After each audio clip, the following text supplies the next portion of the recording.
Good morning, everyone. We're launching the UNDP UN Transitions Project and Rule of Law joint event on Beyond UN Transition, Sustaining Peacebuilding and Rule of Law. And we're just waiting for everyone to join. So we're launching right now. The numbers are going up. We have 44 participants. You should be able to see the panelists on the screen. And welcome to this event. If I can ask all the panelists to put yourself on mute until we're ready to speak, that would be very helpful. Once again, welcome everyone. Welcome everyone to Beyond UN Transition, Sustaining Peace Building and Rule of Law.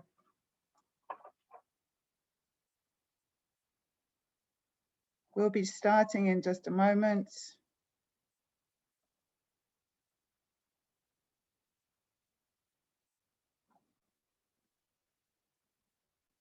Okay, so we've hit 50 participants. It's 8 o'clock in the morning, New York time, so I'm going to get started with this great panel, which is hosted by the UN Transitions Project and UNDP's Rule of Law, Security and Human Rights team. My name is Katie Thompson. I'm the head of the UNDP Rule of Law team.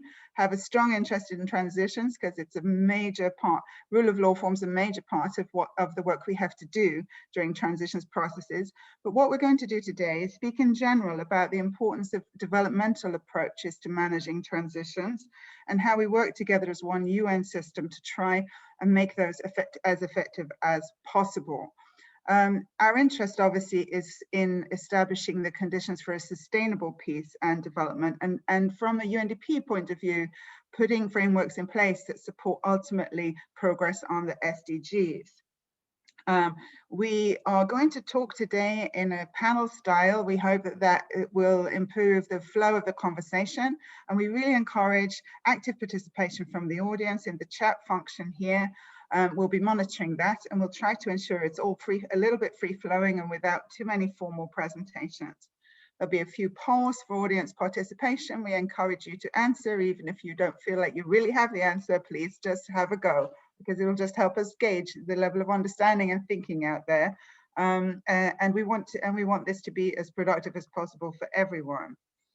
We're going to cover thematics around the national engagement, national ownership, integrated planning processes, and also critically financing of transitions in the course of the conversation. Got a great panel from Haiti, from Sudan, from Liberia. We have world experts on transitions in the form of Jordan and Michael here. They're all going to introduce themselves as they start to speak. And without further ado, what I'm going to do is I'm going to ask Alexandra Fong from DPPA, who's, I believe, the chair of the UN Transitions Project right now. And I'm going to ask her to speak to us a little bit about why do UN transitions matter? Why is it so important, Sasha? And what are we doing organizationally to try and support and manage and learn from these processes? Katie, thank you so much. It's such a pleasure to be here on this amazing panel. Thank you also on behalf of the UN Transitions Project. It's great to be in this gathering with leading experts in the field to discuss this topic. I mean, we've seen, Katie, over the last few years, a number of UN transitions that have resulted from the drawdown and withdrawal of UN missions, such as in Guinea-Bissau, Liberia, Haiti, and Sudan. And what's been really critical in these processes is for the UN system to pull together in support of national stakeholders to preserve peace gains beyond the withdrawal of a UN mission. And I think that is obviously the key theme that we're discussing here today, and it's a critical one. The Secretary General's reforms have improved how UN transitions have been implemented, how we're able to do this, essentially by placing a lot of priority on a whole of pillar approach within the peace and security pillar of the UN, but also, and this is critical, placing priority on greater collaboration across the pillars of the organization. So across the peace and security and development, in some case, humanitarian pillars. And this is really critical. And I think that has, in a very practical way, for many of us in the system working on transitions, decreased the sort of transaction costs of doing this work together. And that's not a small achievement. But I think more importantly, what this has done is sort of shift a mindset that, you know, initially was very much about seeing transitions as a moment where you hand over, right? So the Department of Peace Operations hands over to the Department of Political and Peacebuilding Affairs, or we hand over to a country team, or we hand over residual activities to our host countries, to go from this sort of mindset of a handover to an approach that's much more holistic and forward-looking, if you will. An approach that aims to support national stakeholders and the wider UN system in efforts to consolidate gains made in peace building and the rule of law, an effort to do this work much more holistically and in a less sort of siloed and compartmentalized manner.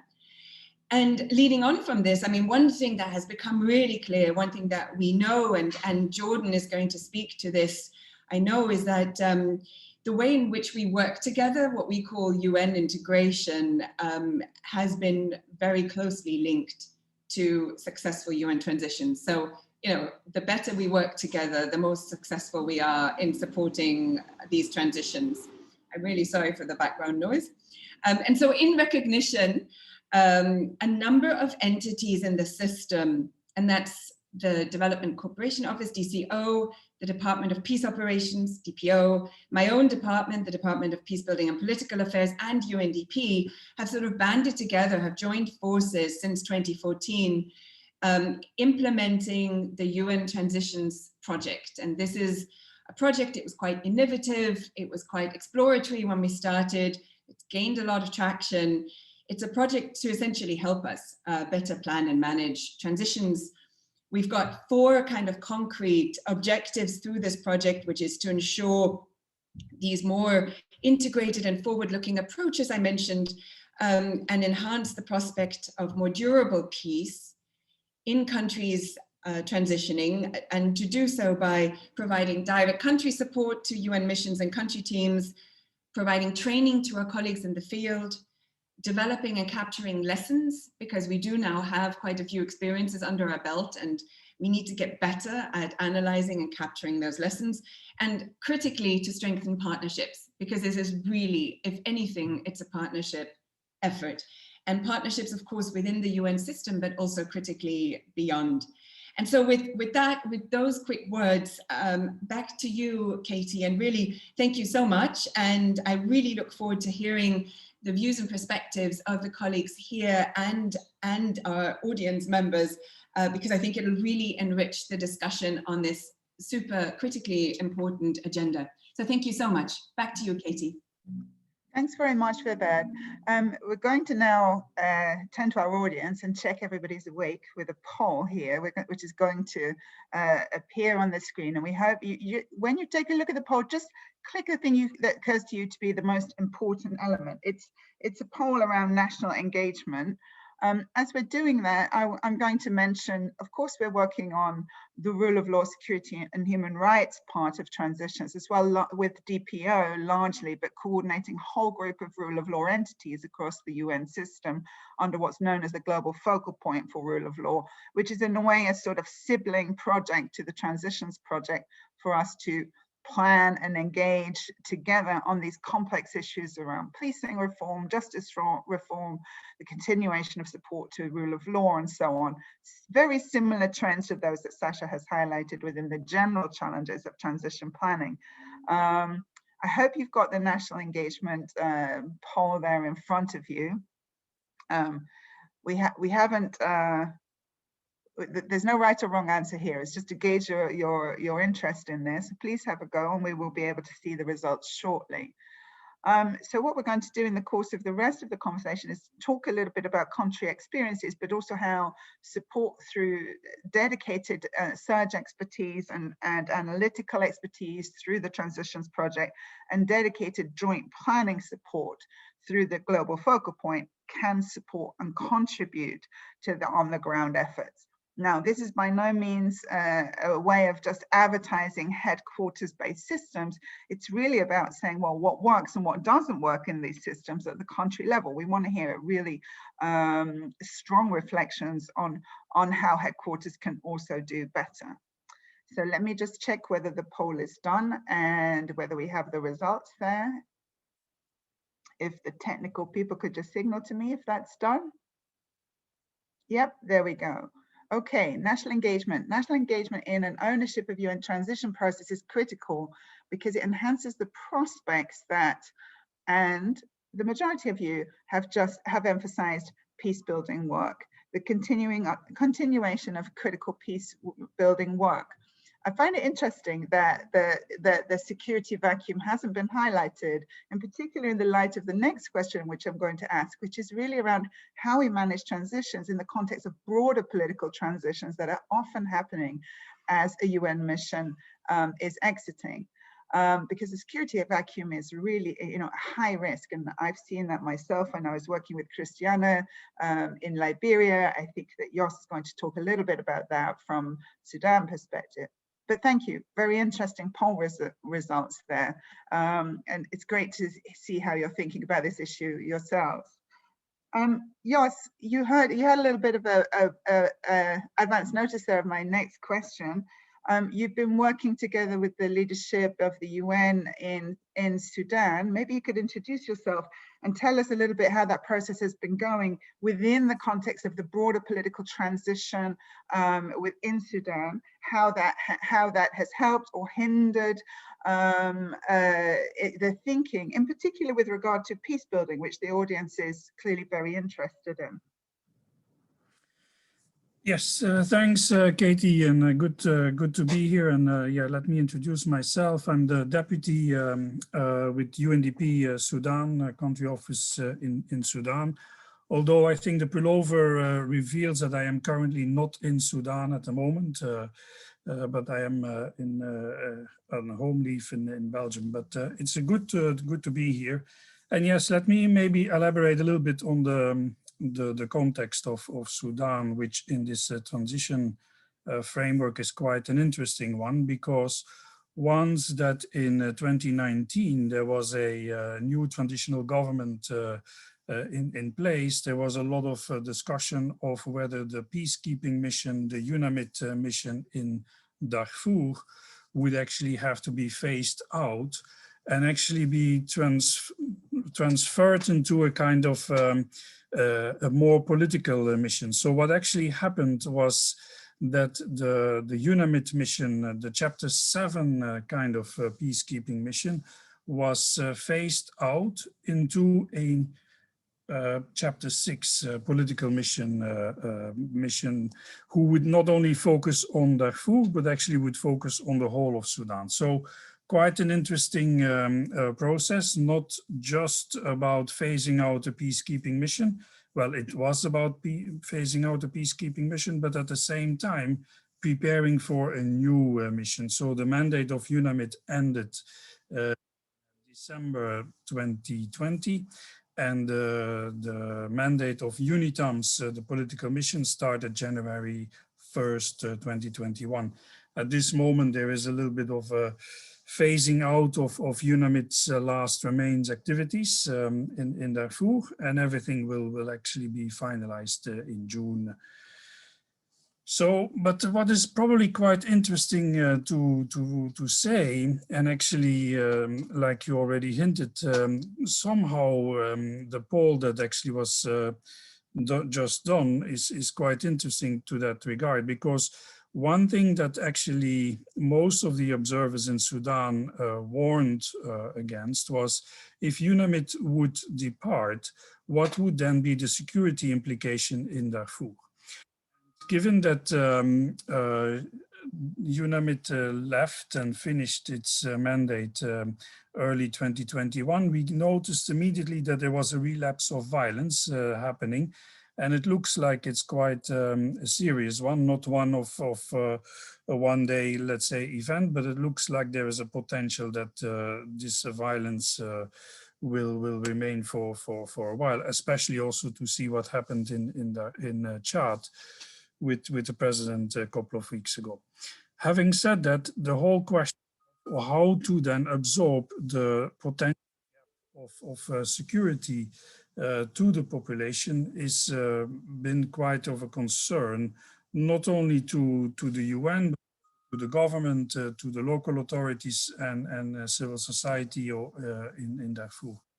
So the whole protection of question has been put quite at the center of a lot of discussions over the last couple of months. There is now an interagency, let's say, proposal that is being discussed together with international NGOs, also to have unarmed protection of civilians elements, as well as a more community policing kind of thinking of it as well, because what we are trying to do as well is to have a hybrid, let's say, package of solutions that would fit both a humanitarian response as well as a peace building response, where you can enhance longer term kind of capacity at the local level with police and civil society and so on. So it's quite an interesting, let's say, moment to discuss the whole transition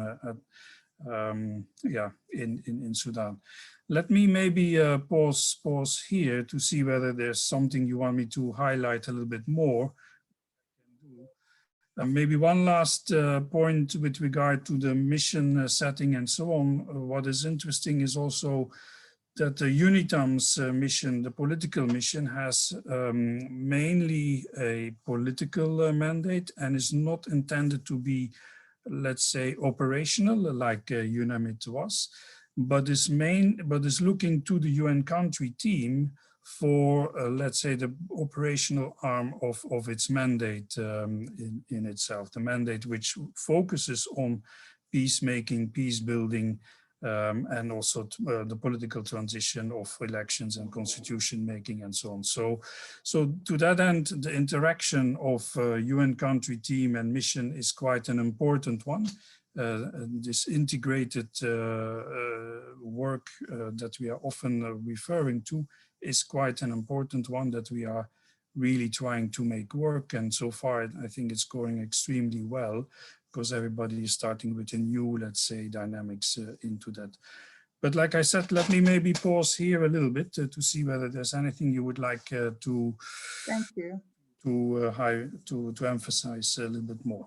Back to you, Kate. Thank you so much, Jos. I'm actually going to invite Christiana Solomon, who's based in Liberia, to jump in. She and I were both engaged in the transition planning exercise for Liberia. She much more than me. I was merely a visitor from the rule of law side, supporting the DSRSG at the time. Just want to check you're there, Christiana. You're hearing Jos's reflections on working through the context of a complex political transition simultaneously with the mission transition. This was very much the case in Liberia. And obviously now there's been an opportunity to reflect on that a couple of years post-transition. So it would be really interesting to hear from you and your reflections on that pathway that's been followed and the types of, and whether the response of the UN worked in that context.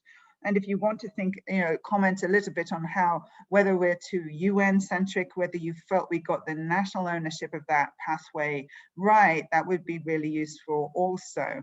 I mean, I'm hoping you're there. I don't quite see you, but I'm hoping you're going to pop up soon. I just also want to draw the panelists' attention to the chat, because we have Chuck, who's our res rep from Guinea-Bissau, who's commenting on the complexities and how they're planning and responding in Guinea-Bissau. The Transitions Project and the Rule of Law team very active supporting Chuck over there. And Henk-Jan has asked a super pertinent question, which will come up on the financing part of segment, but please feel free to engage in the chat there in response to our colleagues who are contributing. Christiana, can I invite you to jump in? Hello, everyone. Yes, I'm here, Katie. It's a pleasure to be here to share my experiences from Liberia. I'm the Peace and Development Advisor. I'm based in the Resident Coordinator's Office. And as Katie pointed out, I was involved in the transition from UNMIL to the Resident Coordinator's Office, or what we tend to refer to as the Strengthened Resident Coordinator's Office. But more on that later in the program. Liberia, I tend to think was, the situation was a little bit unique. There were multiple transitions taking place. There is what we refer to now as an economic transition, because the country was recovering from the economic challenges stemming from the twin shocks of the Ebola. This took place from 2014 to 2016, as well as the collapse in international prices of key export commodities. Liberia is a primary exporter of iron ore and rubber. These had adversely affected an economy with limited macroeconomic resilience and contributed to the loss of fiscal space and reduced economic growth. That was on one hand. Then we had national elections in 2017. At the same time, we're planning for a closure of the mission. Yes, I would say the elections created leverage for the UN on one hand, because the DSRSG RR at the time, ASG Yakubel Hilo, he later became the resident coordinator and pioneered the setup of the Strengthened Resident Coordinator's Office. So he benefited a lot from his experiences from that period. The elections in October 2017 took place a couple of months ahead of the drawdown. So what it meant was that the mission was actively involved in supporting elections, while at the same time planning its own exit. As it introduced, obviously, a significant burden on the UN, and the logistical workload at the same moment was immense. Then, of course, there was a runoff, in 2018, and the mission was supposed to close on the 31st of March. So it was a landmark achievement, because for the first time in 73 years, the Liberian elections was held, whereby one democratically elected government handed over to another democratically elected government. But the new government that came in had little buy-in in the transition plan, because it was developed before its tenure. So they decided to prioritize the development of the National Development Plan, focusing on economic development. That's the proposed agenda for prosperity and development. What this meant was that the PAPD, for short, was launched nearly 7 months after the Liberian Movement Conference. So the delay in the plan's development and dissemination also placed the UNCT in a difficult position in terms of programming, because the UNCT was mandated, it had to align its programs to the National Development Plan, which was not yet forthcoming. And also the UNDAF was ending, then it was the UNDAF, now it's the cooperation framework, so it had to be extended until the end of 2019.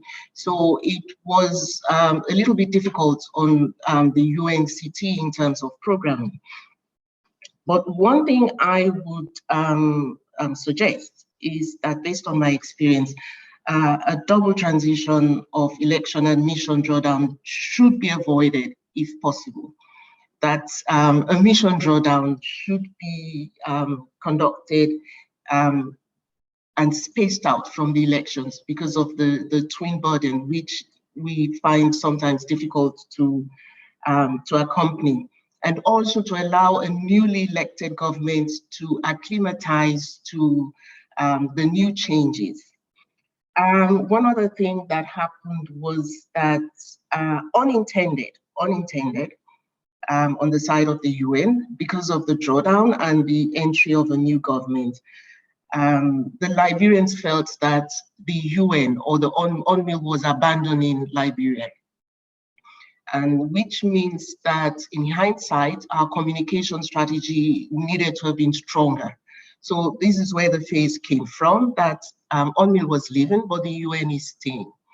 I doubt whether that has worked very well because people still refer to me as a civil affairs officer. They still talk about UNMIL, and worse, they refer to the one UN house still as Pan-Africa Plaza. That's the old UNMIL headquarters. So these are lessons learned, stronger communication around the role of the UNCT vis-a-vis that of the exiting mission, spacing out drawdown exit from other political processes, and engaging with the newly elected government, whereby the old government officials have completely been gutted, they've been wiped out. It's a new set coming in, new on the scene of governance, and needing a lot of capacity building with scarce resources from the UNCT. UN-centric, yes, we get that a lot. In the case of Liberia, however, we did communicate with stakeholders, with the international community, with civil society, with NGOs, with the partners. However, I feel that a lot more could have been done earlier. And I'm one of those who buy into the argument that the mission exit should be determined right from the outset. The minute you plan for a mission to go in, some form of an exit strategy should also be developed, which can be tweaked later on. There was a comparative advantage exercise that was conducted in the form of a capacity mapping to see who had to assess the capacities of the UNCT for supporting long-term peacebuilding priorities. But this again was internal. No assessment of the government was conducted, probably because they were brand new.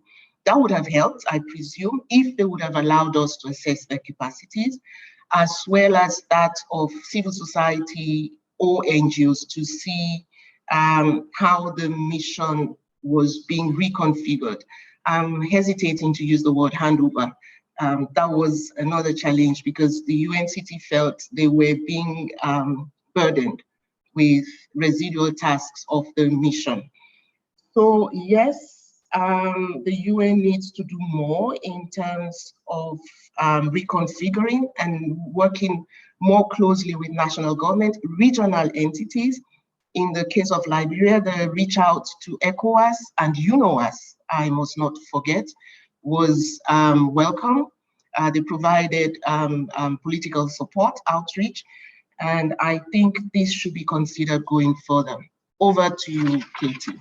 Thanks, Christiana. Thank you for those reflections. I'm sure Jordan's synapses are popping too. He's was also is DSRSG in Liberia, right, Jordan?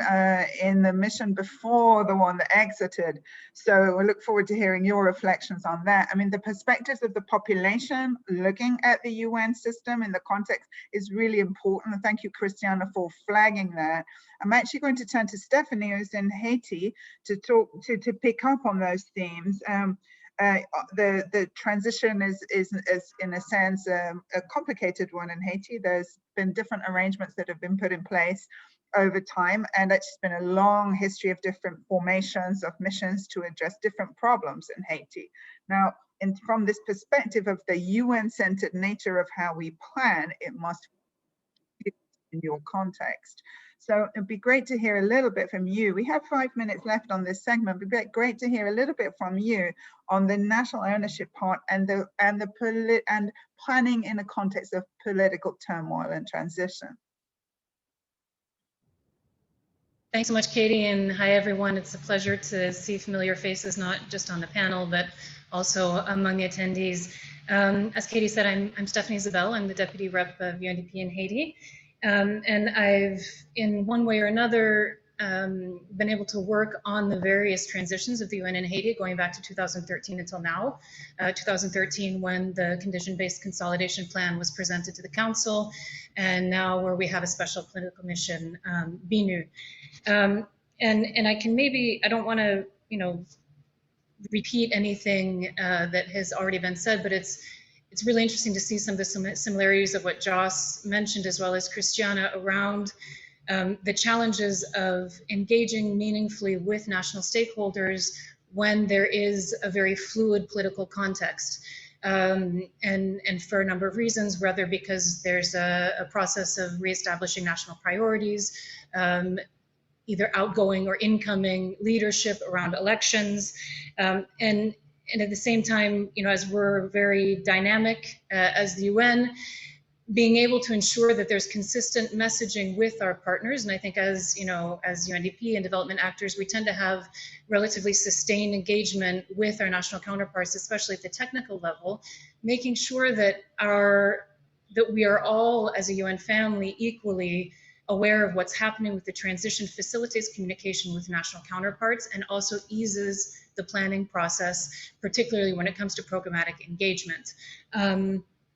So I think from our perspective, when we look at national engagement, it's a transition provides an opportunity, I think, to reopen some questions or to really hone in on what we might see as some structural issues that need to be better addressed moving forward from the UN perspective. But I think depending on how volatile the political context is, there's a risk that consultation is rendered extremely challenging and fragmented and difficult, and that has an impact on buy-in as you move forward, especially from a programmatic perspective. Maybe just to touch a little bit too on the UN-centric aspect of transitions. The question is a little bit provocative, but yes, I would agree that transitions, at least in my experience, tend to be UN-centric for a number of reasons, and they tend to be guided in part, if not in large part, by our own internal timelines, constraints, mandates, roles, responsibilities, political imperatives that come from sources other than the national context. And I mentioned this before, but it's important to develop and sustain consultative fora at the national level where we can ensure that there isn't a breakdown in communication and coordination with our national partners. In the Haiti context, we tried to ensure that the programmatic teams of UN agency funds and programs that were working in the areas around rule of law were fully informed of the process, and that facilitated planning and discussion not only with the national counterparts, but also with other technical and financial partners who have an important role in supporting the what comes after part of engagement, especially in rule of law. So I guess I'll maybe stop there, Katie, and if there are follow-up questions, happen to deepen a little bit more on any of the aspects that I mentioned. Thanks a lot. Yeah, thank you. Thanks, Stephanie. I think that Michael wants to jump in on this overall question. So I'm going to let Michael, if you could come in briefly, whilst we also, what we're going to do is we're going to shortly post a poll, which will be the segue into the next question, which is really around the UN planning and programming part. Timing issues, sequencing, getting that right, things that are coming up have been flagged in the chat already from Guinea-Bissau on when does the transition planning start? Shouldn't it start before the first mission even deploys? And I think that this is going to be something of great interest for Jordan, who's looking at integration planning as a whole. So we're going to be posting that shortly. Michael works for UNDP on the transitions project for a long period of time. So Michael, you want to jump in on this national ownership point? And as you speak, we'll be posting the poll for everyone to look at and answer and check you're awake and you've got your coffee in hand. So Michael, please go ahead. Thank you, Katie. And yes, my name is Michael Lund. I'm with UNDP, and I've been engaged in transitions for quite a long time, especially through the joint project with Department of Peace Operations, Department of Political and Peacebuilding Affairs, and the Development Coordination Office. I just want to say there's three sort of key challenges, I think, not to repeat what the other panelists have said from their context, and then two things that I think we can do about it. So one is, we're talking about UN-centric, but really the starting point is not even UN-centric, it's mission-centric, because what's disappearing in a transition is the Security Council mandate. So the starting point often becomes the mandate and the mission, and we are working greatly to try and expand that so it actually becomes more of a whole UN enterprise, and Jordan will speak about that, I'm sure. But that's the starting point, and that is not nationally owned. Security Council mandates by definition in Chapter 7, peacekeeping, is not really national owned. So there is already attention as a starting point. And honestly, on the timing of it, which is important for when does that enable national engagement in these processes, is the political interest of Security Council members and not necessarily the situation on the ground often has a great impact on timing, which is then which makes it sometimes very difficult, as Christina was saying, in Liberia. So that's one. The second is that countries often don't really want to talk about a transition. They're more looking at it as a break. It's an end of peacekeeping. It's an end of Security Council mandated missions, and it's start of something new. So the signaling that we are taking things that the mission used to do can be difficult, and rightly so if that is where the country is at. And thirdly is, and that really points to what Christina was talking about in Liberia, is the issue of scarcity and other things going on. There are 3 transitions at the same time in Liberia. What is the government going to focus on? What is national counterparts really interested in? What makes the biggest difference for them? So we come maybe with an assumption that the national counterparts should think that we are very important, but actually maybe it's other issues in the country that they want to focus more on. Those were the 3, I think, key constraints. So some of the things that we can do about it, and this also goes to the question, I think, from Chuck, and to the results of the poll. We could be better at really listening to national counterparts and governments of what they want in these transitions, and not just telling them this is the mandate, this is when we are leaving, but what is it you want to get out of it, and much earlier on. And we need to be much better at working with national counterparts on building the capacities for peace building, not when the council tells us that the mission is leaving, but when, as you said, when the mission starts. And that is an opportunity that we haven't yet fully leveraged, and including means that I come from UNDP, we will also have a development perspective on implementing some of these issues, which is maybe easier for national governments to do than sort of a hardcore Security Council mandated approach. Thank you, Katie, back to you. Thanks, Michael. So we had the poll posted there. I'm kind of interested to see what everybody is thinking. And here we go. UN planning and programming. What do you consider to be the biggest obstacle? And most of you are saying that we start too late in the process as a UN system. We focus on closure of the mission rather than setting up the national stakeholders and national ownership of the process. Others of you are highlighting the complications of all of our different mandates, capacities, budgetary approaches, operational challenges that we have. And then, of course, the critical issue around financing, which comes low down. From my perspective, to be honest, the first one and the last one are very intimately linked, because the fact that we have extremely bifurcated budgets, so we're talking about budgets for the UN system driven by the Security Council and the membership there that Michael has just focused on, as in terms of planning a mission at the outset, is a fairly different process from working with the development partners on how we line up sensible, flexible, pooled funding to support long-term development needs at the same time. And we're not managing these two things with a level of equality that respects the relevant contributions and makes them work together coherently. So thanks very much for your participation in the poll there. I'm also seeing in the chat yet another integration transition guru, Karen, who's focused a question around the government engagement in the benchmarking process from the outset of the process, which is also going to be very interesting. So we're going, the next little segment here is now a deeper dive on planning and programming. And I'm going to ask Jordan to come in. You see the nature of the questions, Jordan, and what the audience is thinking. We are I don't know how to comment on your experience because it's vast, so I'm going to let you do that. I'm most familiar with you in your role as Director of the Bureau for Crisis Prevention and Recovery in UNDP, but obviously prior to that, you were the DSRSG in Liberia, and you've recently been looking at the integration from a very holistic perspective for the UN system. Now, this is the question. Are we the biggest barrier to effective transition, and how do we do better? So over to you, Jordan. Well, good morning. Thank you very much.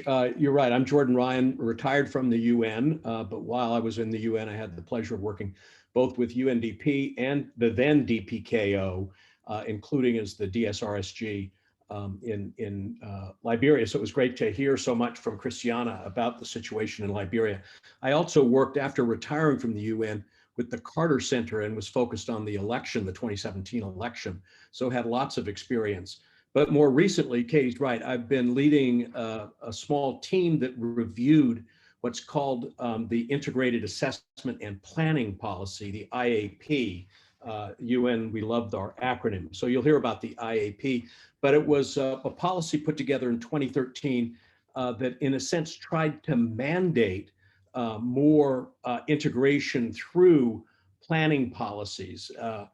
The review was very closely linked with the transition project. And so I want to share some of the findings of the review, especially in light of the work of the project, the transition project, and UN transitions. First point, I think, is to make the review can be seen by many as quite critical of the situation, but it's against the background that there actually have been enormous successes in the transitions. Some 20 of the 44 integrated missions have fully transitioned. Yes, there are issues, and we have to be very serious about that, but we should also recognize that there have been some successes, and understanding why there are successes, I think, is important. I think the other thing that we found is the key importance of integration as a component of any effective, successful transition. Rule of law, peace building, benefit from a UN approach that in a sense brings the best of all pillars together. It's why, as frequently as the day before yesterday, the Secretary General was talking with the ECOSOC members about cross-pillar collaboration and why it's important.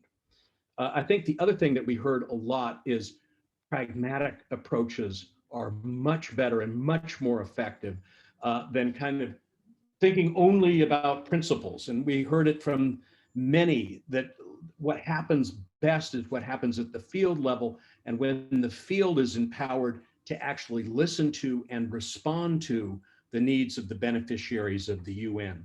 So I think, in short, integration by mandate will never be as effective as sort of issue-led collaboration. Putting the issue at the center is the way that the UN can come together and focus on it. A couple of other points, sort of critical points from the review that I think have merit to discuss within this context of transitions is the policy was neither widely known nor followed. That integration, when it's seen as a process, it just gets in the way. And the leadership is absolutely critical to making integration work, not as a process, but to be seen as a tool that can be used effectively to make sure the country team and mission work together. So that idea that leadership needs to be revamped and better appreciate the tool, and that have the skills and knowledge and aptitude of understanding that situations change. That's the other thing I think we learned in Liberia.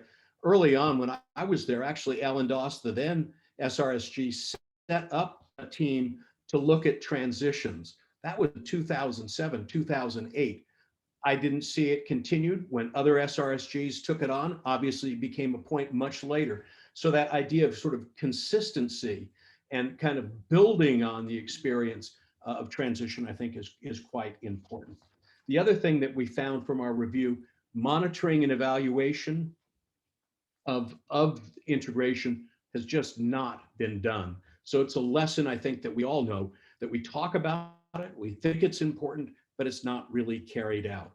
I think some of the other areas that we found that were important, issues of behavior. This study has a lot on behaviors, looking at incentives, looking at accountability.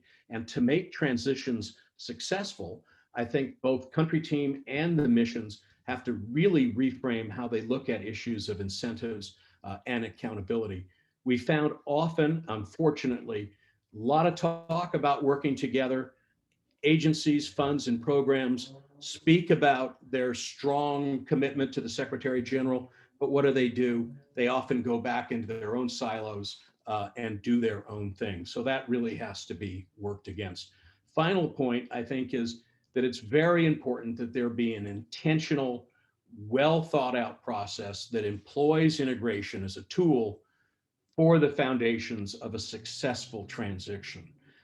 Integrated UN entities can add value. And in fact, I think their added value can be measured at the difference between what you get if they join up and work together, as opposed to what you get if they just do their own thing separately. That's what the impact of integration actually is.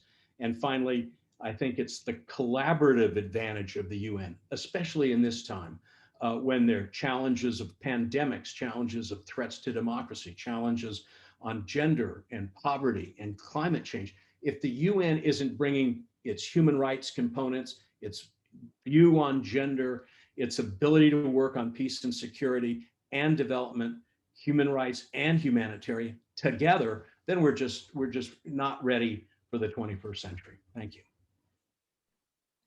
Thanks, Jordan. And I love that collaborative advantage. Let's start to use that. Maybe Transitions Project can start to popularize that term rather than comparative. I think that's a great way of thinking about what we should be doing. Of course, you know, the funding is often a disincentive to doing what you have. The way funding is done and the way funding is managed and the way incentives are embedded within funding from both development and assessed budget side often mitigates against the types of measures that you're talking about, Jordan. And I know we're going to come on to talk about financing, but so much comes back to following the money. Who has control of it? How is it being used? How do we get to plan it? And even just the basics around budget cycles get in the way. So the question really here is like, what kind of incentives do we need financially and behaviorally to start to change some of these aspects that you're mentioning? I think you've had great impact with your report, but are there other incentives and other methods that we can see that are going to change this? Jos, I'm going to turn back to you because you're kind of in the middle of this process right now. Do you see that there could be structural or behavioral or financial incentives? And are there examples of things that are working in Sudan right now you'd like to highlight? No, thanks, Katie. No, it's I think Jordan, how you pointed it out is extremely hitting what is actually needed and how it actually is to be done. I think we should really not underestimate the leadership element and so on, because how often that it is also important from us as leaders in the country office to showcase and to encourage the staff of going for interagency, let's say, projects, and by saying that, yes, we do it, even though it is probably very complicated to do because the document, the formatting, the bureaucratic administrative work that comes with it is quite cumbersome. But like you said it, the collaborative impact of doing it together is far more beneficial than actually staying inside of the own, let's say, agency. In Sudan, in the transition out of the UNAMID mission, we had a good example of the SLF, the State Liaison Function mechanism, where budgets from the mission were used to also UN country team agencies in order to get some kind of work done, either in the field of rule of law, livelihoods, food security, and so on. So according to a few needs defined by a mechanism which was involving the country team, the mission, as well as the government to steer a little bit where and how that kind of focus of the SLF interventions should and could actually be prioritized on. We are going to have a lessons learned workshop early June because that's when everything is going to close. So what have we learned through that mechanism? What worked and what didn't work, and how actually future transition processes could actually benefit from this experience is something that we would really like to document. One of the things that didn't work was the short time frame in which that ideas and projects had to be written. It was a 3-month let's say kind of window of development work to be thought of and implemented and so on. And as we know, 3 months is not enough to do developmental kind of work. But on the integration part and so on, I think, yes, so the leadership is important. The big question that I see at this moment in the Sudan context as well is, what is now the overarching framework that we are going to use? I mean, there is the new UNDAF, the cooperation framework, but how is that to be married with an ISF plus? And there is quite a fear that we are doing too many coordination frameworks and we are coordinating and then at the end of the day we are having meetings with the same group of people discussing different frameworks. So where and how does that come together is what, if I take a bit of a key challenge that in the last couple of weeks is hitting more and more our radar. And this is also where we would need some kind of solid, let's say, leadership in the sense of, okay, look, this is the framework that we use. Is it a one UN framework? Is it how does the new UNDAF modality, how does that marry with an ISF, and how does that then also confirm, let's say, the leadership integration, the different programmatic joined up initiatives that are there, and are we working to something together? In that sense, one other example that I want to share as well is that in order to translate the UNITAM's mandate into a more programmatic frame, there has been quite some intensive discussions with the UNITAM's team and the country team on how do you translate the Security Council resolution into a programmatic framework. So these pillars of peacemaking, democratic transition, peace building, and other, let's say, humanitarian coordination and aid coordination mechanisms, how does that translate into activities? And how do these activities then are going to find an implementation modality where both the political mission as well as the country team can find themselves and work together on that. So that's also a kind of a work that is being done, but that's more in the stream of the mission setting. How that then translates into a wider coordination framework, which is then more relevant from a country team perspective, is definitely a debate that we are having at this very moment, and where we hopefully are getting some kind of clear, let's say, kind of views on how everything sticks together, but also maybe one framework that we are working towards all of us to together instead of different parallel frameworks and so on. Let me give it back to you. Yeah. Thank you, Jans. I want to. I'm just watching the time. I want to invite Stephanie. Stephanie, on this question, in terms of incentives and behavioral incentives and other forms of incentives, what is your reflection from in Haiti, and if any specific comments on the rule of law dimension, where I know that we've been trying to meld together a joint approach. What are your reflections on that? Yeah, thanks, Katie. Maybe I'll give a couple of answers based on where we were and where we are now. I think in terms of incentives, I like to echo what Jos and I think Jordan touched on this. Leadership matters, and I would say personality matters too. So when there's clarity and a feeling of shared prioritization across UN leadership, particularly at the country level, it facilitates what the technical teams need to do. Beyond that, I would say incentives around what Jos is struggling with right now, of a common planning framework, or just clarity on what framework are we using, and from there we can start to better understand the what of our planning and how we're going to go about doing it. So I would argue, personality, leadership, and clarity are extremely important. They may seem like a little too soft sometimes, but at the end of the day, we're people. We come to our work with our experience, and the quality of the work will depend a lot on this, kind of the packaging.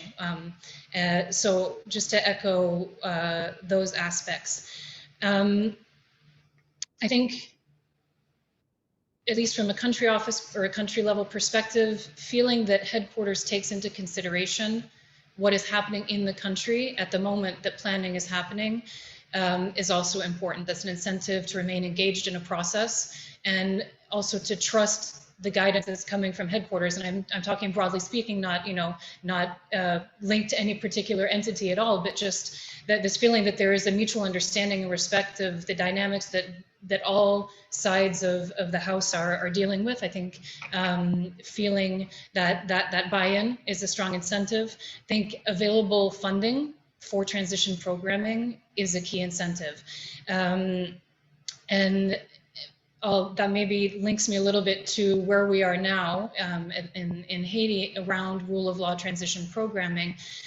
It may have been extremely painful to develop joint programs, and we may not have liked doing it, but the way that we're working now demonstrates that it can be done effectively. We have integrated teams. Some of them are co-located, some of them aren't.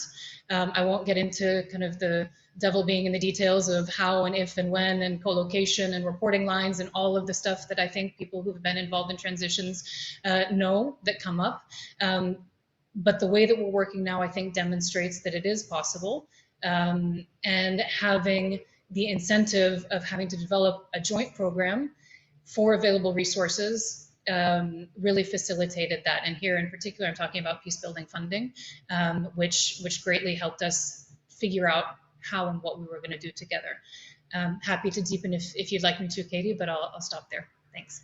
Thanks so much, Stephanie. I mean, it's music to my ears, obviously, as one of those murderous people from headquarters who's always pushing joint programming and knowing exactly how hard it is. We've just had a joint team working in Libya with the DSRSG there, with the 4 or 5 per entity support to put together the project there early on, obviously, to ensure we can do the transition. And not an easy task for anyone, but I think thanks for highlighting that. I'm sure that Henkian will be pleased for the shout out to peacebuilding incentives too. Jordan, leadership. We're all celebrating listening to you because we're enjoying hearing your reflections on collaboration and jointness. And we are very happy to hear that. And this emphasis on leadership, as you've heard from colleagues, is really important. What have you seen? What are the attributes of a good leader that you've seen or you've reflected on as you've done the integration review? Well, first, I think the commitment to UN values. Very important that UN leaders demonstrate a true commitment to the values across the board, not just agency specific, but UN values. Second, I think the importance of teams is very important, especially in these mission settings where they're UN country teams and mission settings. The fact that you can have, in some cases we've seen, SRSGs totally on another planet and can't even work with their DSRSGs. So I think the idea of framing up teams and having the appropriate team at the right time in the context of the country, absolutely important.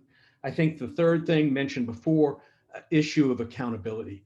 How does the UN actually hold leaders accountable for their work? If they're not seen to be held accountable, why would any staff member feel that they have to be accountable for the work that they do?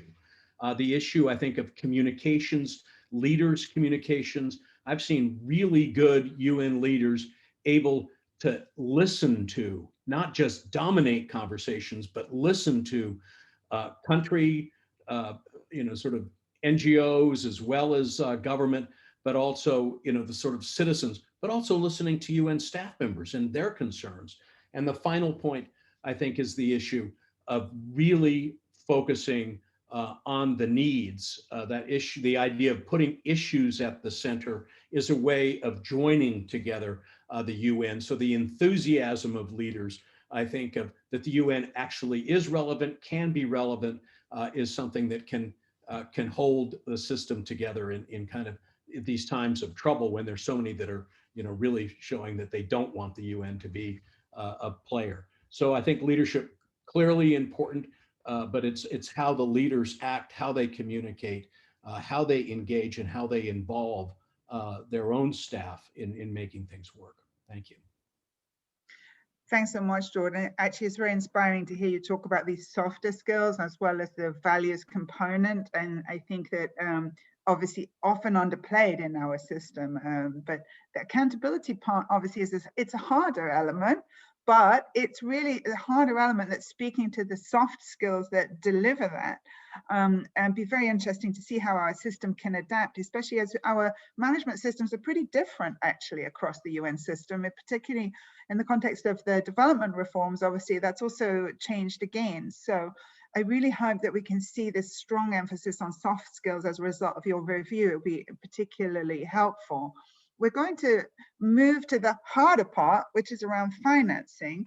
And as we go into that, Christiana is going to wrap up this part and move us into the next one by reflecting on the financing and financing incentives. While she's speaking, the poll is going to go up, and we're going to ask you, audience, to participate in that and tell us a little bit about what you think are important.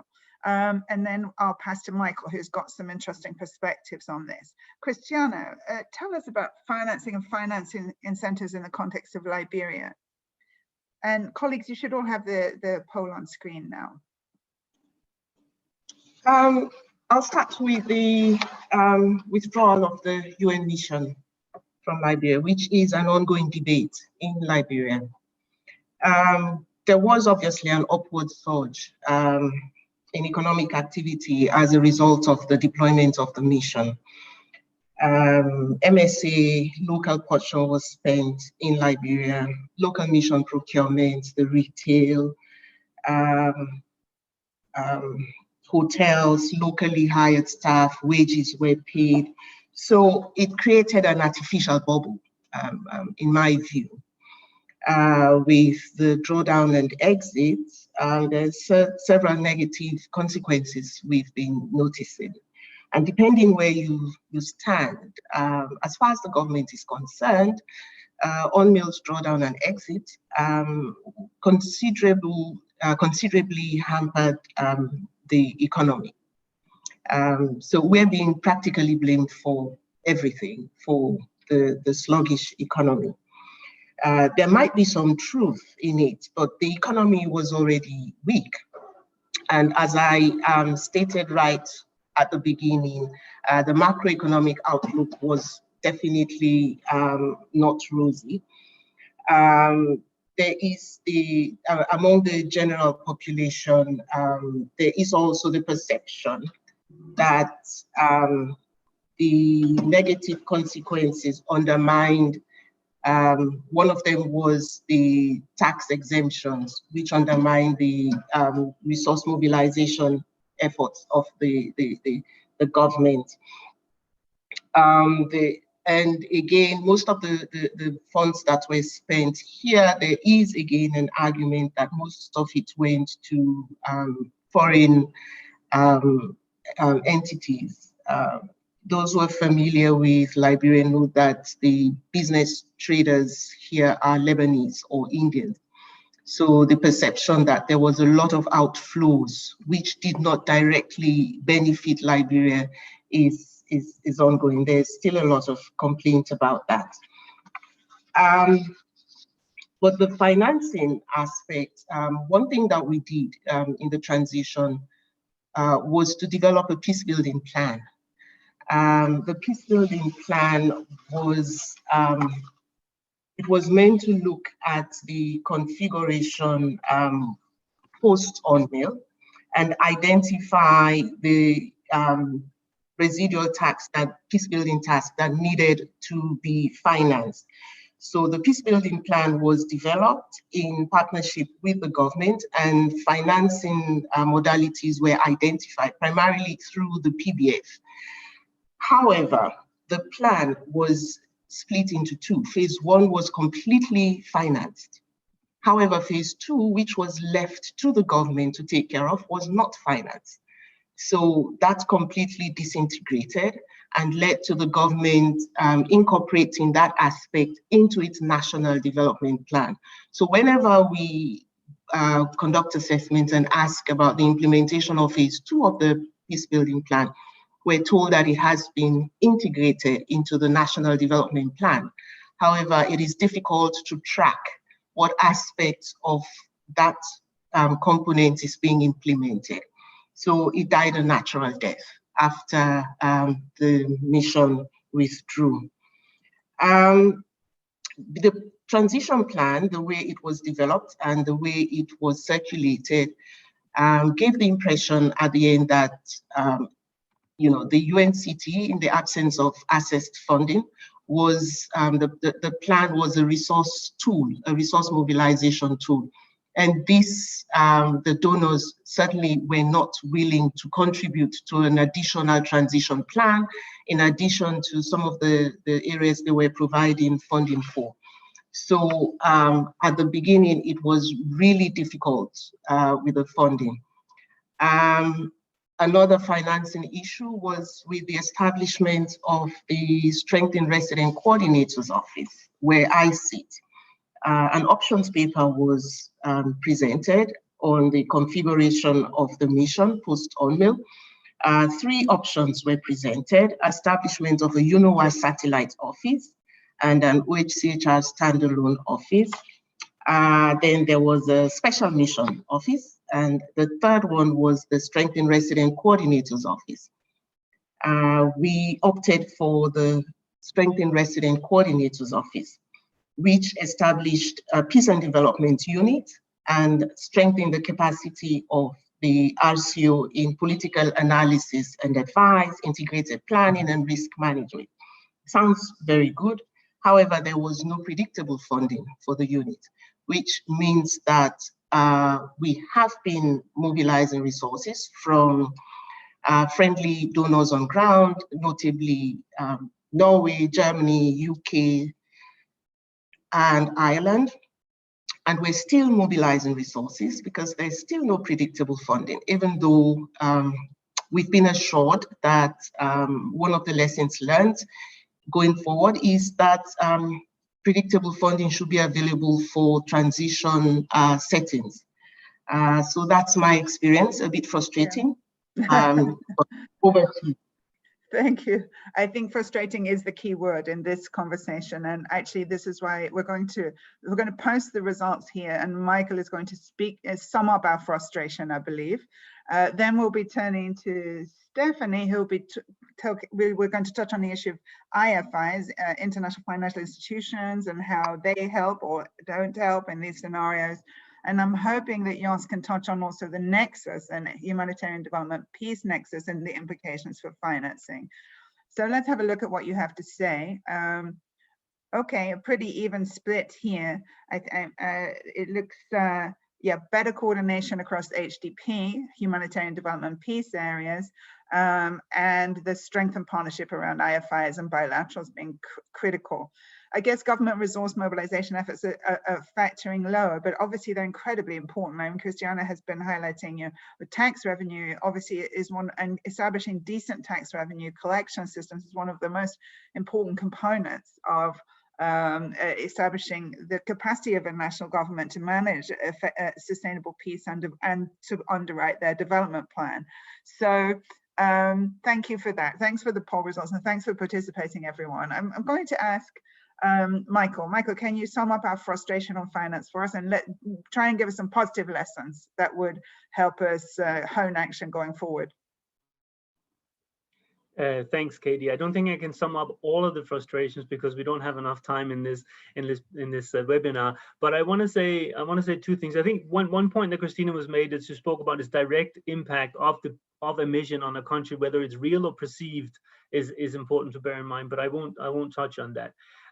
Some of the challenges that we have, at least they're twofold, I think. One is that is a little bit back to what I was saying before in terms of what are the priorities of a national entities and what are we saying when a mission leaves.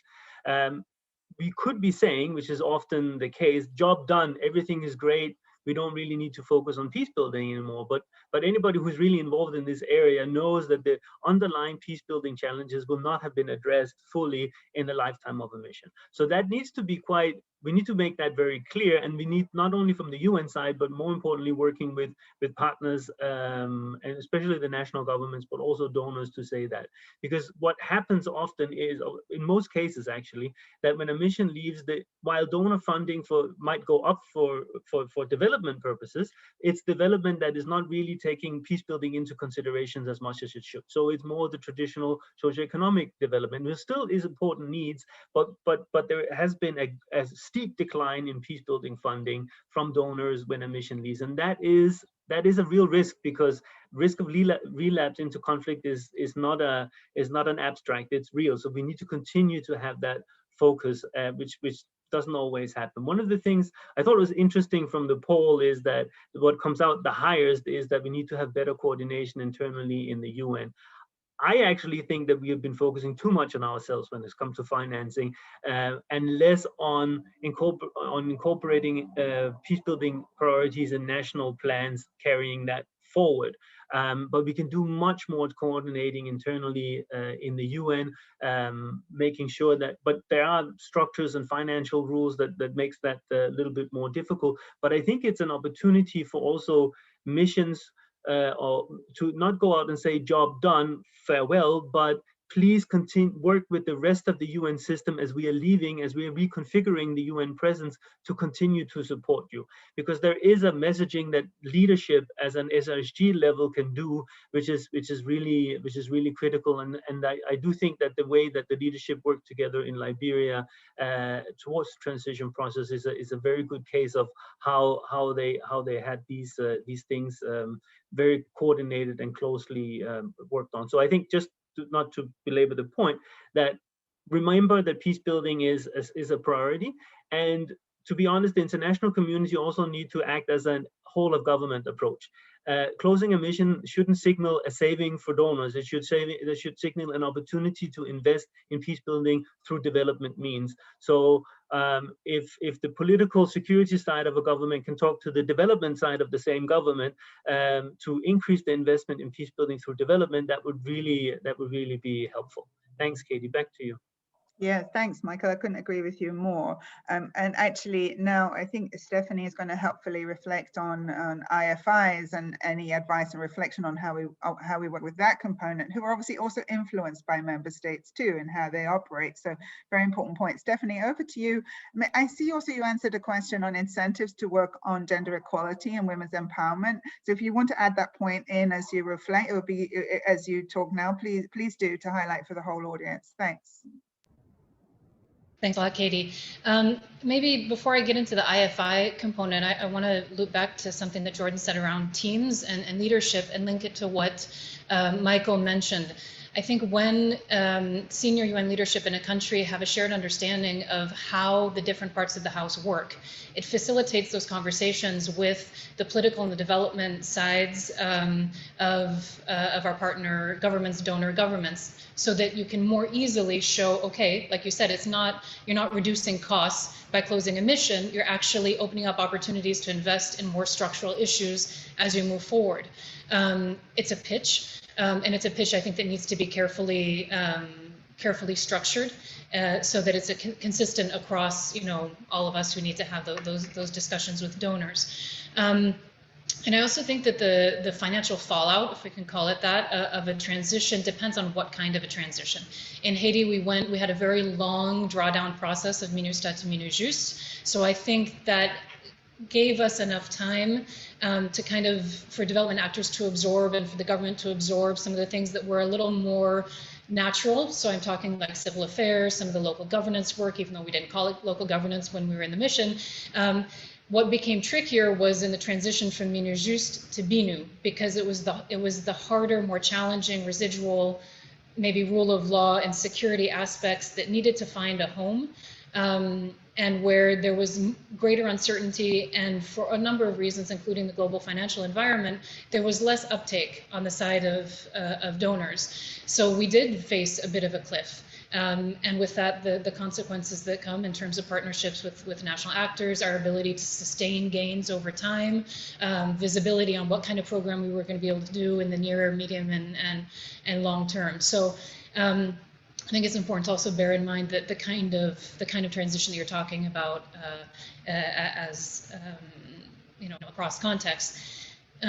With regard to IFIs, actually, I found interesting because in Haiti, it actually wasn't much of an issue. I think it's more of a, this is my personal opinion, and I'm thinking, you know, out loud. I think when you're in a post-conflict environment, I think it might be more challenging to have these conversations with IFIs, where you might have conditions-based lending, or the conditions might not be there for certain packages. In Haiti, that wasn't the case.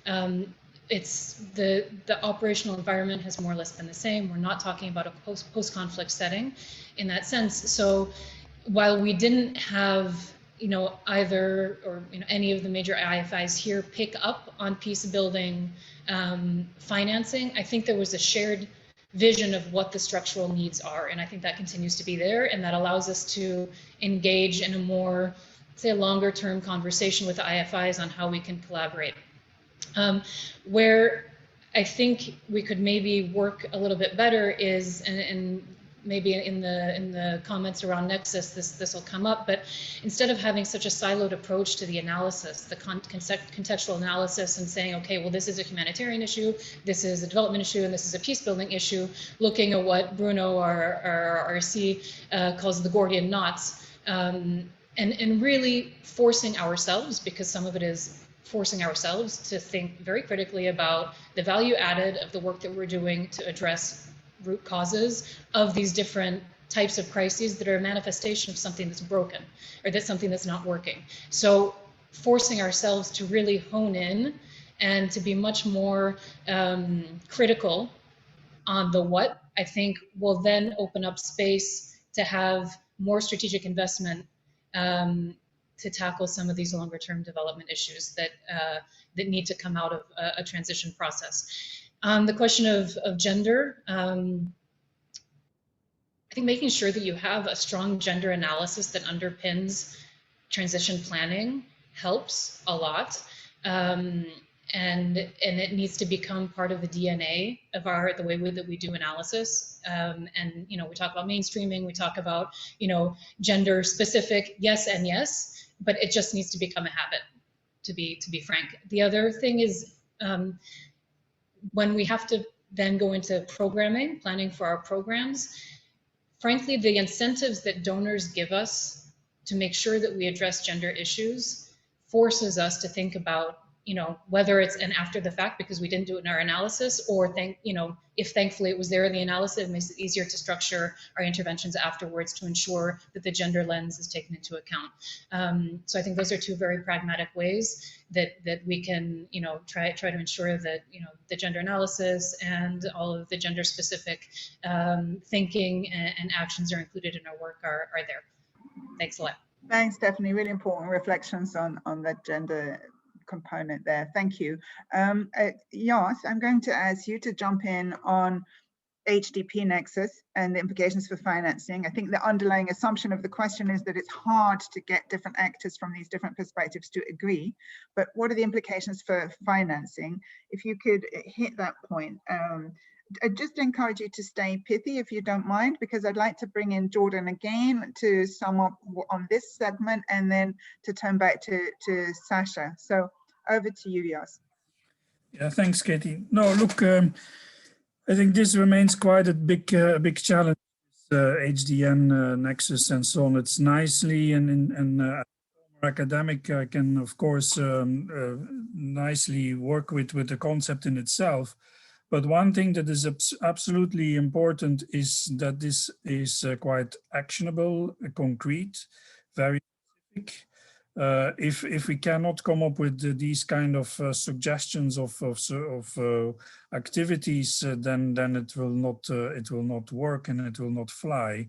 For instance, given that also the aid architecture or the financing architecture for aid is still in a kind of a very strong humanitarian focus and then in a very strong development focus, how you actually pitch the intervention in itself makes a huge difference, because there's not much space to get funding for the bridging between the humanitarian and the peace building, or the humanitarian and the development. It's either one or the other. It's more what the experience is, what we are seeing. And coming back to what I was saying earlier on this protection of civilians, we almost have to really had to design two specific suggestions, one which would fit a humanitarian narrative and screening, and one who could fit more in a developmental peace building kind of landscape, although you are targeting somehow the same, and you want to build already that bridge of the transition, moving out from a humanitarian to a peace building development kind of focus. So that remains quite a big challenge. The language and how you frame it, we have now durable solutions, which is another kind of concept in which, at least in Sudan, things are quite being accepted from different donors. But how you pitch human security elements like livelihoods, jobs, employments, security for community and so on, and what it is that you will do is quite important. Another important element to it is the partnership, making sure that you do this with international, national civil society organizations, as well as with other UN agencies, is also quite a significant added value if you do that. So let me leave it to this, but this is quite an important challenge that would require a lot of further conversation and experience exchange and so on, because it's still not well tackled. At least we haven't got the solution yet.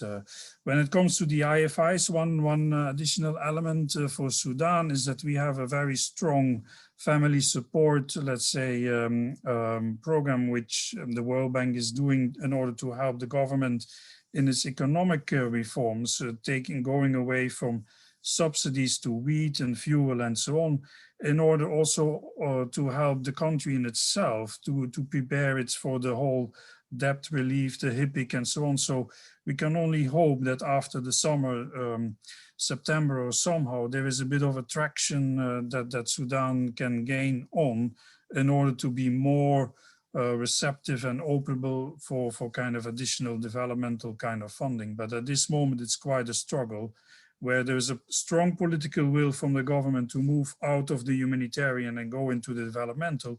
The criteria and so on are not yet met, which makes it quite difficult to see where the financing can really be met of it. So it's quite an interesting challenge at the moment. Back to you. Thank you, Jans. I'm going to turn to Jordan, who's been listening intently on the finance piece, and ask him for his reflections in the context of the review. Meanwhile, I will also ask all the panelists in particular, but any audience members, to start to post your one key takeaway or one key message from this session, and we'll save them, and maybe it can be the next iteration of the Transitions Project. If anyone has any specific observations on the challenges of planning and the rule of law and security field, please don't hesitate to post those too, because that's the meat that I work with on a daily basis. But please, I want to start to see that we should have at least 82 reflections there. So I look forward to seeing them. Jordan, over to you. The finance thing is so complicated. Yeah, so, the financing is complicated. Just a couple of observations. One, I used to hear all the time, oh, money's not the issue. Well, let me tell you, money is always the issue. Second point, I think it's really critical donors' behavior. We found in a case in Liberia, developed a joint program on sexual exploitation. Everybody joined up, all UN members signed up. The very next day, a donor supported an individual initiative of a UN program, totally divisive. Against the idea of the UN working together. So I think money can either bring the UN together. I mean, we've had examples where there have been donors that have been very insistent that their resources be used to bring the UN together, or it can drive it apart. A couple of just quick observations that I can on gender. I think the issue of gender, the issue of cultural norms, how gender is perceived in society, we saw it very much in Liberia. The fact that it was women that basically stood up to Charles Taylor. And they actually did stand up. There was a kind of a market on the way that Charles Taylor had to drive by every day, and it was women standing up there, made the difference. Yes, Ellen Johnson Sirleaf was elected first African woman president of a nation, but the issue to me is much more what happens, to her cabinet. Were there? Yes, there was at one point a woman that was the finance minister, but you've got to break the kind of power barriers to make sure that women are truly included. They can be involved, obviously, in peace building and elections, but it's something that you need to consistently support and find ways of supporting. And I think the final point was raised in the chat by one of the members of the review team. We did refer to trilingualism. We actually heard it often that, to UN be effective, you've got to be able to speak humanitarian development, peace and security. The only way that really happens if you have staff members that have had the opportunity through either assignments or being, their own hosting organization, ensure that they get the opportunity to work outside of their pillar. So that idea that you're stronger if you've actually had much more, opportunity to engage in all of the parts of the UN, make it a stronger entity. Thank you. And again, thank you very much for allowing me to be part of this today. It's been great. Thanks, Jordan, and thanks to you and ECHO for the trilingualism. I really like that. The trilingualism in work culture and in the language we speak and understanding our organizational motivations is critical to all of our success here. I'm again encouraging you to post your takeaways to all panelists and attendees in the Zoom chat. And I'm going to turn back to Sasha from DPPA. You've been reflecting hard, I'm sure, during all of this complexity, and there's a lot on the table. Anything you'd like to say from the transitions perspective or even DPPA point of view? Please go ahead. Thank you, Katie. I mean, lots to say, very little time, but really my main thing is to say thank you for this incredibly rich discussion. And I don't mean it in the sort of usual cliched way. I think there were some really important insights here. And what I think was most valuable from my sort of personal learning was that we were able to be very frank, even in this sort of stilted Zoom context, and that we had these very context-specific reflections, which are so important and often get lost because we sometimes deal in generalities when talking about transitions. So this very context-specific angle, but still these pointers to the kind of more conceptual issues that we need to be thinking about for future transitions, right? In terms of how we want to improve what we're doing and how we're supporting countries and the people we serve. And I think as a takeaway from the perspective of the Transitions Project, it's precisely to have more of these conversations and exchanges in a trilingual way across the pillars of our organizations. That's what's going to help us refine the support that we from the project can provide.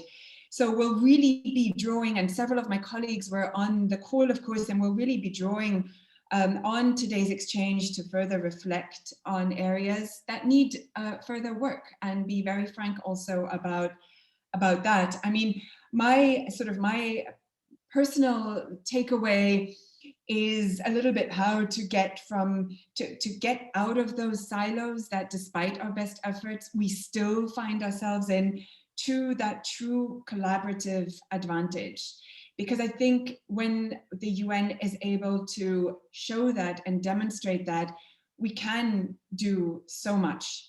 And it's getting there to that collaborative advantage and what these different avenues are. The leadership, the behavioral aspects that need to change, the kind of willingness to collaborate across pillars that we're trying to sort of inculcate within us. Frankly, also getting over some of these hurdles to our own internal mobility, which I think frustrates still a number of us.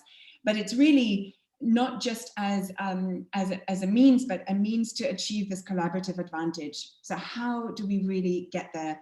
I think to me that is the sort of biggest takeaway from this session, and sort of inspiring one and a goal to work towards. So really, thank you very much again, and also on behalf of the colleagues and the entities involved in the Transitions Project. Looking forward to more conversations exactly like this one. Thanks, Katie. No, thank you, Sasha. I think it's really been a nice session for us to sit and reflect and chew before 9:30 in the morning in New York already, on such a broad level of complexity and challenges that many of us have been working on for many, many years. Henk Jan posed the question, why are we still chewing on this? Why have we not broken the back of this? But obviously it takes Henk Jan amongst all of us to keep pushing on these issues, which are both structural, but also soft skills, as Jordan has highlighted. All of this is about our personal commitment, it's about our commitment to values, and then putting in place systems that push the boundaries. And I think the Transition Project has, through its longevity and through the jointness, shown it by example how that can work. At the end of the day, we're also trying this within the really complicated context of the global focal point and the rule of law sphere, which puts a number of UN entities at the table with lots and lots of different financial incentives, different mission mandates, different objectives, some driven at headquarters, some driven in the field, but trying to pull them together into the Gordian knot, but which creates the collaborative advantage at country level, is really something that we have to keep our eyes on and keep doing and keep learning from. I'm going to commission Jordan to do the indicators that track how successful we are on collaborative advantage and trilingualism, because now he's posed that to us. The next thing someone's going to ask us to do is measure it. I think as long as we're all making a personal commitment in our own leadership capacities, I think that is already a big step. Really enjoying watching the key messages and takeaways from the broad audience that we have here. So I don't think we should shut down the Zoom chat too fast before we've saved it. And I hope the panelists are taking note there. I want to thank Caitlin and the other colleagues who've been posting online with regard to women's leadership and the promotion of women as leaders during transition processes and the political transitions at national level. And thank you, Jordan, for highlighting a significant role of women in the context of Liberia. It was extremely moving, I know, for you in particular to be there. And I'm sure Christiana could probably do a whole webinar on that topic herself. So thank you to those colleagues who flagged that. I'm going to actually move to wrap up the session. We will be making available this session. We've been recording the whole thing, and we'll be making that available for people to share and to use as we move forward. And it's been really great to welcome such a diverse group of panelists here. Thank you so much for staying online. Thank you for keeping your videos on throughout the webinar. It's great to actually see people engage in the conversation. And thanks to the audience for being so actively participative in the course of this. We have Ariana and Dunya and Shazada behind the scenes. You've been absolutely fabulous in getting this organized so well, and we couldn't have done it without you. So a big thank you and round of applause to everyone.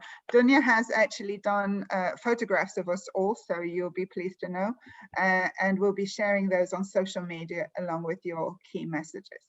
So with that, I'm going to wrap up. We'll end the session, but I'm just going to ask Dunya if you could just make sure to save the Zoom chat. That would be really helpful. Thank you and have a great day, everybody.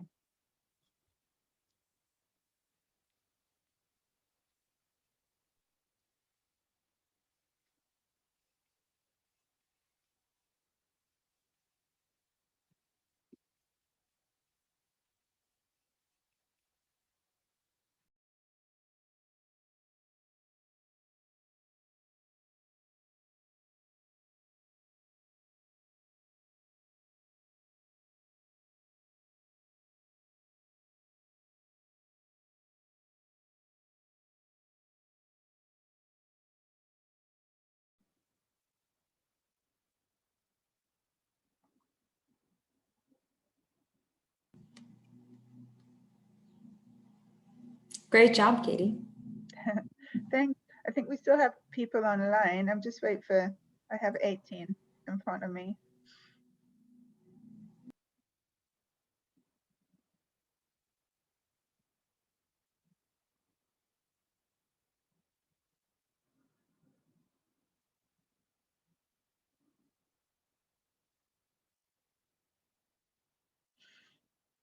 Someone is requesting a translation in future.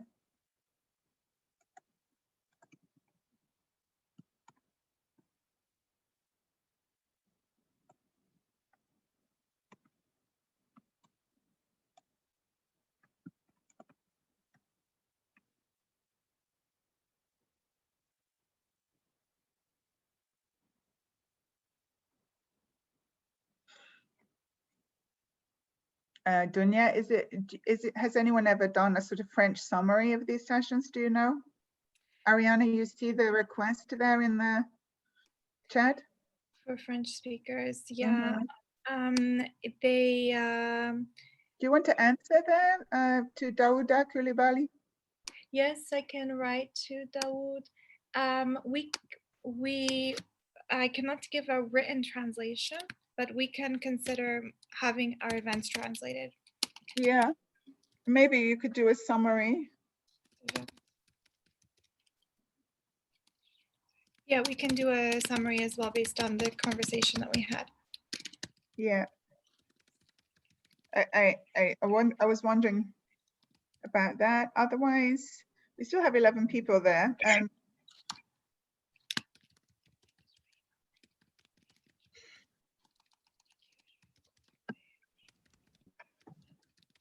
me see if I can. For some reason, Ariane, I thought you were a French speaker. Let me.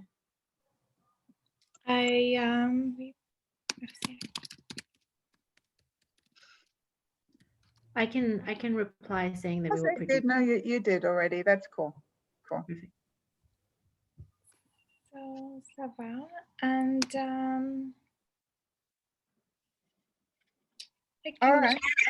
I wanted to say that the chat, I'm trying to cut. We've never actually saved the whole, so this, it's okay. I think I can just say this last point. You save the chat and show it in the folder, and then you have the key point. You can just edit out the key points. It comes up in notes afterwards. Yes, I know you don't get it on the recording, right? Yeah, the recording gives us a very brief chat. The only other way is if it's copy and pasted. Is there another way, Katie, that you know? The only way I do it is I copy the chat, I have it in notes, and I just edit out all the rubbish in the chat and have only, you know, for like the summary, that could be quite nice to have people's takeaways. I mean, I'm thinking for Ariana and for, you know, if you want to do social media or use it for the transitions project.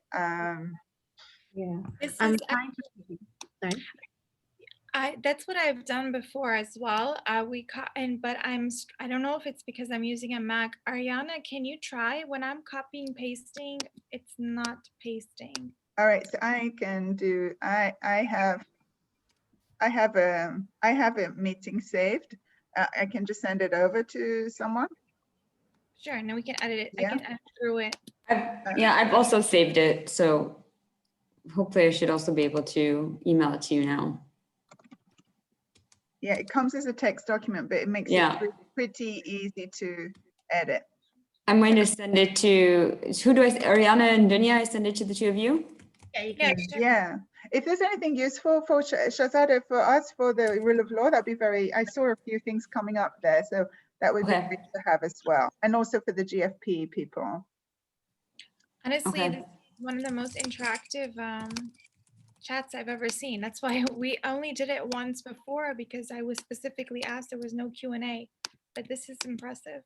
So yes, if you could send that over, Shahzada, I can just go ahead and clean it up a bit, and then everyone has a clean copy. Beautiful. Yeah, I'm just sending it now just to make sure I have the right email addresses for everyone. Yeah. Okay. Well, it was really good. Everybody was great on the timing and people were patient. So I think it was really good. So well done, everyone. Really worth the effort. Thank you all. It was great. It was very interactive. Thank you. Yeah, all right. Thanks, Kitty. I got to log off. I think I have something else, but I'll send a big thank you on the WhatsApp. Perfect. And Ariana, if you could possibly just send a message, like a nice thank you message with the link to the recording and some of these nice quotes from the sum up. I think that could be lovely. You can also share it then with Asako and whoever else you have in the project who's important. I don't know who else you have. Yeah. Thank you so much, Katie. Honestly, that was impressive, really. I don't know how you did that. Thank you. No worries. I had my kid on the phone who crashed her bike on the way to school at the same time. It was a lot of fun. Oh, I'm glad I hope it's All right. Take care. not- Love you. Have a good day. Bye. Bye. Bye, everyone. Thanks.